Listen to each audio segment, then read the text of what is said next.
안녕하십니까. 네, 한 주가 또 지났습니다. 그동안 또 평안하게 지내셨는지요? 네, 우리 각자 계신 곳에서 또 건강하시고 우리 또 속히 뵐 때까지 또 좋은 소식 주고받았으면 좋겠습니다. 이 아침에 우리가 함께 또 나눌 말씀은 마태복음 4장 18절로 25절 말씀입니다. 제목은 주님과의 동행이라고 한번 잡아봤는데요. 우리 같이 한번 말씀을 보겠습니다. 갈릴리 해변에 다니시다가 두 형제 곧 베드로라 하는 시몬과 그의 형제 안드레가 바다에 금을 던지는 것을 보시니 그들은 어부라 말씀하시되 나를 따라오라 내가 너희를 사람을 낚는 어부가 되게 하리라 하시니 그들이 곧 그물을 버려두고 예수를 따르니라. 거기서 더 가시다가 다른 두 형제 곧 세베대의 아들 야고보와 그의 형제 요한이 그의 아버지 세베대와 함께 배에서 금을 깁는 것을 보시고 부르시니 그들이 곧 배와 아버지를 버려두고 예수를 따르니라. 예수께서 온 갈릴리에 두루 다니사 그들의 회당에서 가르치시며 천국 복음을 전파하시며 백성 중에 모든 병과 모든 약한 것을 고치시니 그의 소문이 온 수리아에 퍼진지라. 사람들이 모든 앓는 자 곧 각종 병에 걸려서 고통당하는 자 귀신 들린 자 간질하는 자 중풍병자들을 데려오니 그들을 고치시더라.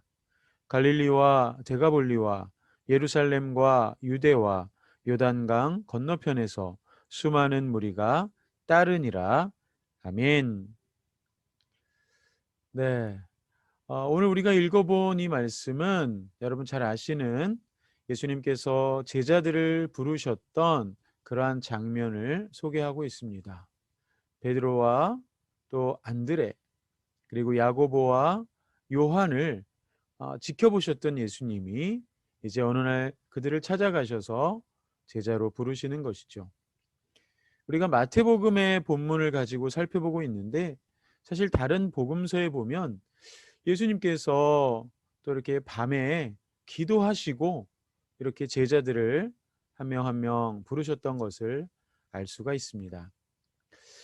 여러분, 예수님께서 이제 공생의 사역을 시작하시면서 자신 혼자 그 사역을 하시는 것이 아니라 동역자들을 부르고 계시는 것입니다.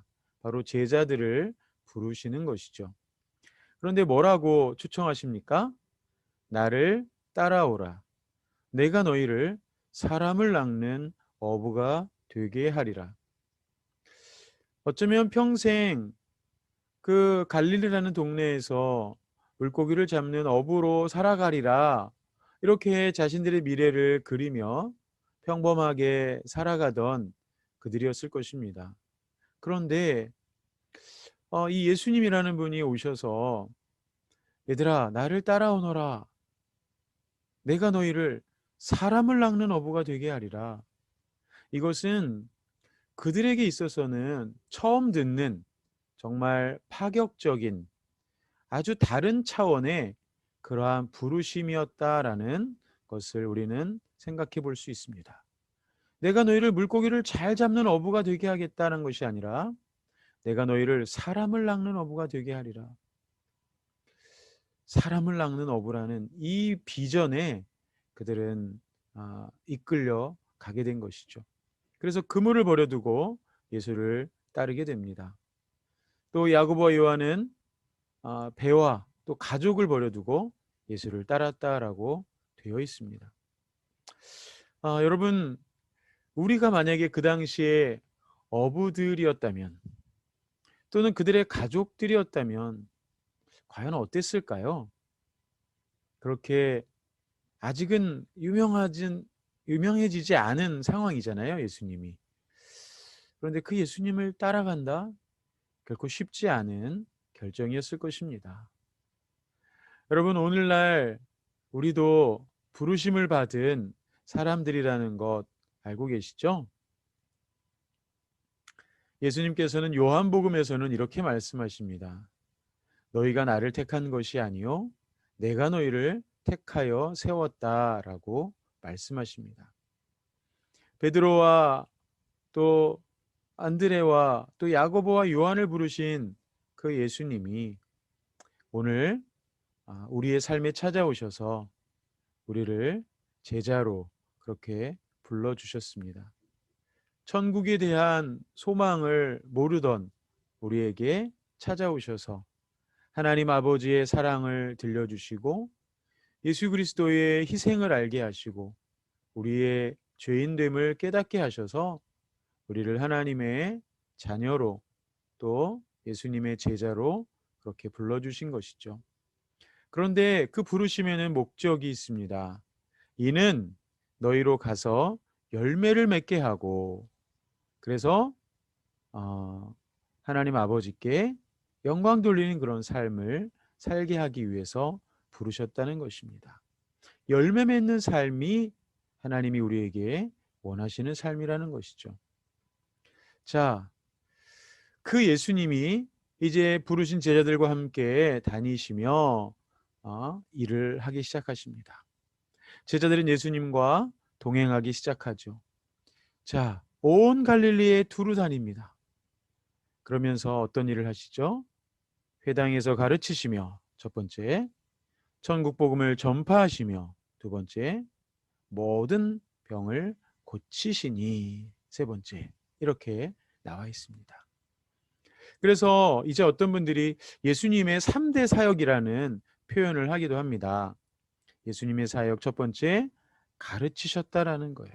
말씀을 가르치셨습니다. 그리고 두 번째, 전파하셨습니다. 천국 복음을 전파하셨어요. 그리고 세 번째, 치유하셨습니다.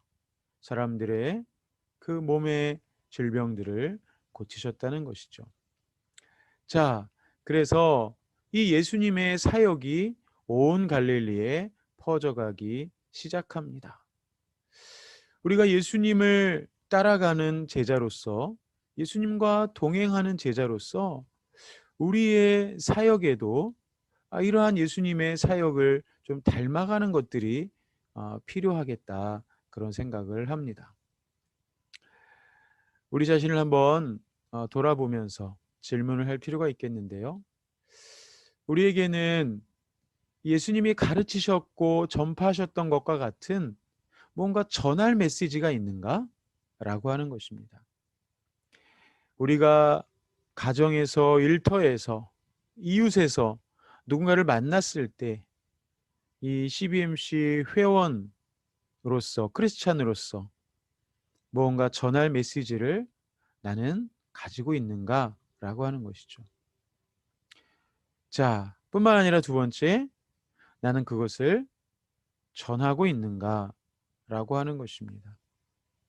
내가 믿고 있고 내가 알고 있는 그 메시지를 나는 나만 알고 있는 것에서 그치는가, 아니면 누군가에게 전하고 있는가라고 하는 것입니다.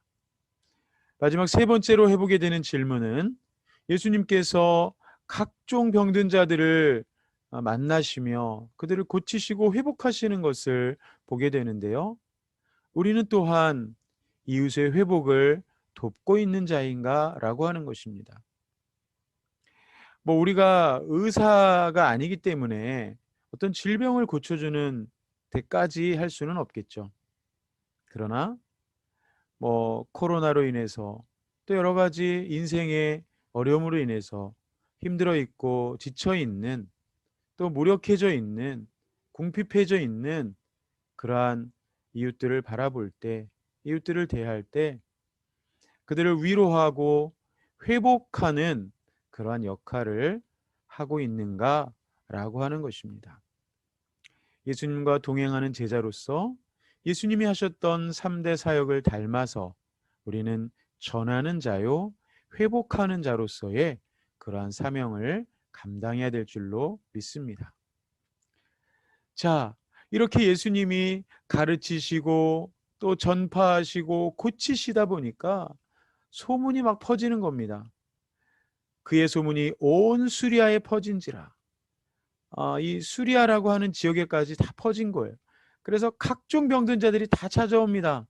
그들을 또 다 고쳐주십니다. 그래서 이제 어떻게 됩니까? 갈릴리에서 시작했던 예수님의 사역이 데가볼리와 예루살렘과 유대와 요단강 건너편까지 다 소문이 퍼지고 그 곳곳에서 수많은 무리들이 예수님께 찾아오고 예수님을 따르는 그러한 무리들이 생겼던 것을 볼 수가 있습니다. 자, 우리가 주님과 동행하며 그 주님과 닮아갈 때 우리의 사역에서도 이러한 지경이 확장되는 그러한 은혜를 우리가 또 기대할 수 있을 것입니다. 자, 주님과 동행한다는 것은 무엇입니까? 그것은 주님과 함께하는 것이라고 할 수 있습니다. 요한복음 15장 5절에 보면 나는 포도나무요 너희는 가지라 그가 내 안에 내가 그 안에 거하면 사람이 열매를 많이 맺나니 나를 떠나서는 너희가 아무것도 할 수 없음이라 이렇게 말씀하십니다. 예수님이 포도나무시고요. 우리는 그 나무에 같이 매달려 있는 가지라고 하는 것이죠. 그 나무로부터 에너지를 공급받을 때에 우리는 열매를 맺을 수가 있다는 것입니다. 자, 올 한 해 이제 새롭게 시작하고 1월이 이제 얼마 지나지 않았는데요. 올 한 해가 계속해서 주님과 동행하는 그러한 한 해가 되면 좋겠습니다. 이 포도나무에 가지가 딱 매달려 있어서 열매를 맺는 것처럼 우리 다산지회 회원들이 주님과 동행함으로 개인의 신앙에서도 성숙과 또 성장이 있고 열매가 있고 더 나아가서 여러분이 섬기는 일터 현장에서도 은혜가 풍성해지는 그런 우리 모든 회원들 되시기를 주님의 이름으로 축복합니다. 네, 우리 주님과의 동행의 발걸음을 또 이 한 주간 은혜 가운데 걸어나가는 우리 모든 다산지 회원들 되시기를 다시 한번 축복합니다. 아멘. 우리 같이 한번 기도하겠습니다. 너희가 나를 택한 것이 아니요 내가 너희를 택하였다.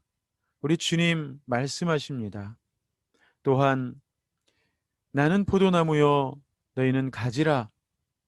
그가 내 안에 내가 그 안에 거하면 열매를 많이 맺나니 라고 말씀하십니다. 하나님 아버지, 우리가 포도나무 되신 그 주님 안에 거하며 그 주님과 동행하는 삶을 살아가기를 원합니다. 그래서 그 동행하는 삶을 통해서 우리의 영적인 성장과 성숙이 있게 하시고 우리의 삶과 일터 현장에서 또 귀한 은혜의 열매들을 맺어갈 수 있는 그런 한 해가 되기를 원합니다. 하나님 아버지, 우리 다산지회 회원들 영육간에 강건하게 붙들어 주시고 또 이 한 주간 삶의 자리에서 주님과 동행하는 승리의 삶을 살아갈 수 있도록 도와주시옵소서. 특별히 그 몸이 연약하여서 또 회복 중에 있는 우리 임원들이 있습니다. 우리 회원들이 있습니다. 하나님께서 그 모든 형편을 일일이 기억하여 주시고 속히 그 몸이 강건하여지고 회복되어지도록 또한 붙들어 주시옵소서. 혹이 우리가 알지 못하는 어려움으로 문제로 힘들어하고 있는 그러한 회원들이 있습니까? 하나님께서 동행하여 주셔서 그 삶에 은혜가 더하도록 인도하여 주시옵소서. 이후에 또 다시 만날 때까지 우리가 있는 곳에서 또 평안하게 하시고 강건하게 지낼 수 있도록 붙들어 주시옵소서. 감사드리며 예수님의 이름으로 기도드립니다. 아멘. 네, 우리 또 한 주간 평안하게 지내시고요. 우리 카톡에서 또 좋은 소식 서로 주고받도록 하겠습니다. 샬롬.